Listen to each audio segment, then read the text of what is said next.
तो आज bank Nifty का लेके आया हूँ। कल के लिए बैंक निफ्टी है, मंडे है और तारीख है 17 अप्रैल।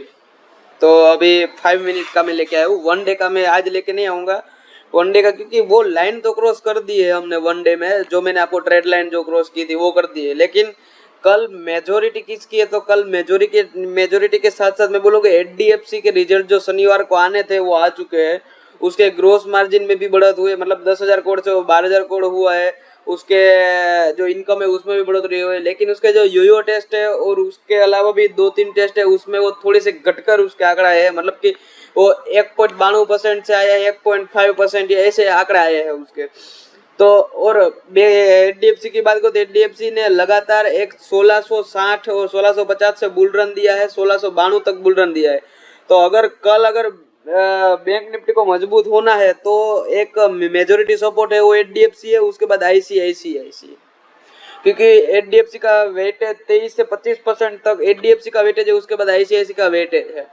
ओके, और आईसीआईसी के रिजल्ट भी आने वाले, एचडीएफसी के तो आ चुके हैं। एचडीएफसी के रिजल्ट थोड़े से अच्छे हैं, लेकिन उसके जो थोड़े से टेस्ट है उसमें वो एचडीएफसी फेल हो चुका है, मतलब कि वो करंटली फेल है अभी। तो अभी देखिए ये 5 मिनट का चार्ट है। तो 5 मिनट के चार्ट में आप देख सकते हो थर्सडे को जो ये लाइन क्रॉस किया था, मतलब कि थर्सडे को यहाँ से जो हाई मारा था, ये दोपहर सुबह का हाई था, ये 9:40 का। उसका हाई को थोड़ा सा कंपेयर करके फिर यहाँ पर ही चला। उसके बाद ये हाई को तोड़ा, मतलब कि 13 और 30, मतलब कि 1-1:30 बजे वो हाई को तोड़ा। यहाँ तक 1-2 कैंडल बनी, उसके बाद वो फिर ऊपर गया, फिर उसके बाद नया हाई तोड़ के चला गया, रुकता गया, तोड़ता चला गया, वहां पर पहुंचा। अभी आपको जो नीचे दिख रहा होगा RSI, उसको भी कंपेयर करें तो वो भी बहुत ही हाई लेवल पर आ चुका है, मतलब कि 74% पर आ चुका है। और मूविंग एवरेज की बात करें तो अभी तो ये मूविंग एवरेज में मैंने जो कंसिडरेशन लगा चुकी है, मूविंग एवरेज की सेटिंग है उसमें तो अभी 20 की स्ट्रेंथ पर आई है, लेकिन 22 की स्ट्रेंथ पर आप मूविंग एवरेज को कंसिडरेशन करें तो वो भी बहुत ही हाई है। अभी मैं वन डे का चार्ट दिखाऊंगा, लेकिन लास्ट में आज वन डे का चार्ट दिखाऊंगा आपको। ओके, तो देखिए मेरा ऐसा मानना है कि कल कर बैंक एक बार करेक्शन आनी चाहिए, बैंक निफ्टी में थोड़ी 600-700 पॉइंट की करेक्शन आनी चाहिए, क्योंकि आप सपोर्ट लेवल की आप रेजिस्टेंस लेवल की बात करें तो उसने रेजिस्टेंस मैंने आपको बोला था 42,000 का तोड़ देगा तो वो पार निकल जाएगा, लेकिन उसके साथ साथ हमें मूविंग एवरेज भी कई बार देखना पड़ता है और आरएसआई को भी कई बार देखना पड़ता है। तो वो आरएसआई और मूविंग एवरेज देख के मैं कह रहा हूँ कि एक बार करेक्शन आना चाहिए। तो गैप अप की बात करें तो मुझे ऐसा नहीं लगता कि 200-250 पॉइंट का गैप अप होगा और मार्केट यूं चला जाएगा। तो उसके हिसाब से मैं आपको बात करूं अभी, तो गैप अप की बात तो मैं कर लेता हूँ। फ्लैट की बात मैं कर लेता हूँ, क्योंकि मार्केट थोड़ा सा ही फ्लैट ओपन होगा उसकी बात करता हूँ। अगर 42,000 का जो हाई है, 42,200 का हाई है, 195, मतलब 200 मान लीजिए आप, 200 का हाई है और 42,133 पे है। तो यहाँ तक मतलब कि 42,100 और 42,200 के बीच में 100 पॉइंट में यहाँ पर कहीं पर भी गुलो और नीचे का भी डाउनफुल, तो हमारा पहला टारगेट होगा 42,050 का तक का पहला हमारा टारगेट होगा, क्योंकि वहां पर मार्केट जो 42,050 तक है वहां तक मार्केट ने बहुत सारा वो जो किया। ये देखिए यहाँ पर एक कैंडल बनी थी, एक लाल कैंडल भी उसने बनाई है, उसके साथ ये पॉजिटिव कैंडल तो है, नेगेटिव कैंडल भी। उसके बाद यहाँ से ऊपर गए थे।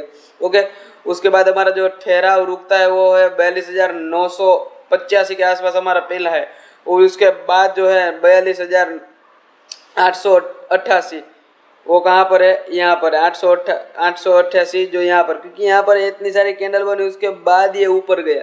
तो हमारा फ्लैट होने के बाद ये पहला टारगेट होगा नीचे की। अब अप की बात करो तो अप मुझे दिखता नहीं है, लेकिन मैं आपको दे देता हूँ। अप के लिए मैं अभी तैयार नहीं हूँ, और मैं मार्केट गैप अप ओपन होता है या नहीं होता वो भी मुझे नहीं पता, ये डाउन होता है वो मुझे नहीं पता, लेकिन मैं आपको फ्लैट होने के बाद ऊपर जाने के चांसेस भी बताता हूँ।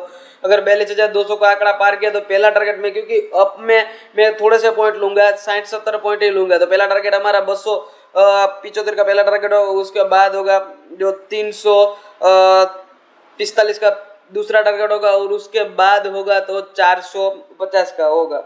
ओके, गैप अप के बारे में भी आप लिख लीजिए, मतलब गैप अप अगर हो गया 300-400 पर गैप हो गया, अगर ऊपर गया, मुझे नहीं लगता इतना ऊपर जाएगा, अगर ऊपर गया तो वो सेम टारगेट 500 तक हो गया जो पहला टारगेट होगा। अगर 200 पॉइंट गैप अप हो गया, मतलब कि यहाँ से आगे 132 के आसपास अभी है, तो इसमें 200 पॉइंट आप डाल दे तो ये कितना 200 पॉइंट मतलब 100 200 332 के आसपास 350 के आसपास हो गया। तो पहला टारगेट होगा 42,450, उसके बाद होगा 42,500 में 50 पॉइंट ही ले रहा हूँ 450 के बाद, क्योंकि 500 पर एक बार फिर से सेलिंग होगी इसलिए, और वो 500 पर टिक गया तो उसके बाद 42,500 के पास टिक गया और हो गया तो 42,600 पहला टारगेट, उसके बाद होगा 42,700 तक। ओके, क्योंकि यह मूवमेंट कल देखना, कल कुछ ना कुछ तो होगा बैंक निफ्टी, कुछ ना कुछ डाउनफॉल तो मुझे लगता है कल आएगा थोड़ा।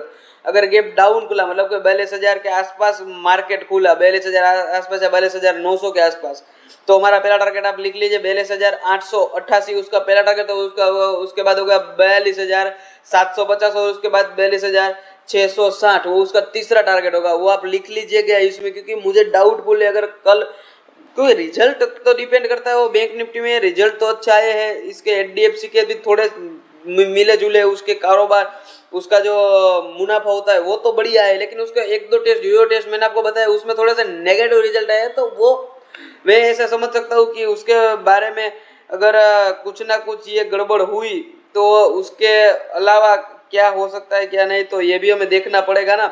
तो बैंक निफ्टी में एक डाउनफॉल एचडीएफसी के, क्योंकि एचडीएफसी का वेटेज मैंने आपको बताया था, एचडीएफसी का वेटेज बहुत ही ज्यादा है, तो उसके कारण भी कुछ ना कुछ इसमें गड़बड़ी तो रह सकते।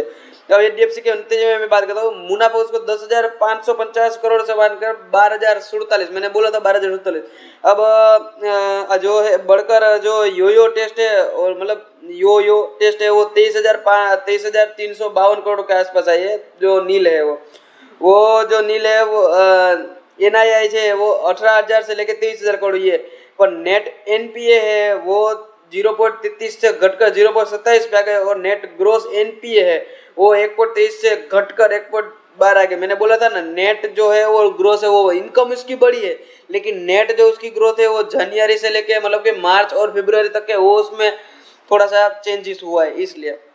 तो कल इसके मार्केट के गिरने का थोड़ा संभव है, इसलिए मेरा थोड़ा सा वीडियो लंबा होगा, क्योंकि एचडीएफसी मेजर सपोर्ट कल के लिए करेगा, आने वाले एक दो दिन के लिए एचडीएफसी करेगा, उसके बाद आईसीआईसी करेंगे, इसलिए मैंने 5 मिनट का ये चार्ट खोल के रखा आपके सामने, क्योंकि वनडे का चार्ट में देखा था तो वो क्रॉस लेडी को क्रॉस कर चुका है ना वनडे में, तो वो तो मैंने आपको दिखाया, रोज ही में दिखाता हूँ, लेकिन आज ये जो रैली आई है, ये जो बिग रैली, उसके बाद जो ये मार्केट पड़ेगा और ये जो आरएसआई है मूविंग एवरेज, उसके कारण मैंने आपको दिखाना था ये। ओके गाइस, तो कल संभल कर ट्रेडिंग करना, जो पहले मार्केट गैप अप हो जाए तो चढ़ मत जाना, और मार्केट को थोड़ी देर सस्टेंस करने देना, क्योंकि एचडीएफसी सस्टेंस करेगी, मेजोरिटी यहाँ पर है, इसलिए इस पर नजर कल बनाए रखना, और दूसरी नंबर पर आईसीआईसी बैंक पर नजर बनाए रखना। ओके गाइस, तो मिलता है नेक्स्ट वीडियो में। मेरे वीडियो को ज्यादा से लोगों को शेयर करना मत भूलना, और आपको क्या वीडियो पसंद है उसके बारे में भी आप कमेंट में लिखना, तो मैं उसके टाइप का भी वीडियो बनाऊंगा।